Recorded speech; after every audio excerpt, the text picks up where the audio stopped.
હવે જોઈએ સ્વાધ્યાય 1.10 4 × 10⁻9 ઘાત કુલમ મીટરની ડાયપોલ ચાક માત્રા ધરાવતી એક વિદ્યુત ડાયપોલ 5 × 10⁴ ન્યૂટન પર કુલમનું માન ધરાવતા સમાન વિદ્યુત ક્ષેત્ર સાથે 30 ડિગ્રીના કોણે રહેલી છે.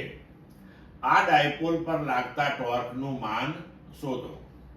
તો હવે આપણને અહીંયા ડાયપોલની ચાક માત્રા આપેલી છે, પછી વિદ્યુત ક્ષેત્ર જે છે તેનું મૂલ્ય આપેલું છે અને ડાયપોલ ચાક માત્રાનો વિદ્યુત ક્ષેત્ર સાથેનો ખૂણો એટલે કે થીટા આપેલો છે. તો આપણે થિયરીની અંદર ભણી ગયા કે ડાયપોલ પર લાગતું ટોર્ક ટાઉ બરાબર P E sin થીટા.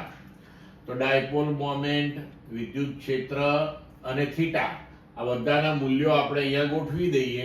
તો P 4 × 10⁻9, E 5 × 10⁴, sin theta that is sin 30 અને આને સાદું રૂપ આપીશું તો આપણને જવાબ મળશે 10⁻⁴ ન્યૂટન મીટર. ક્લિયર મિત્રો?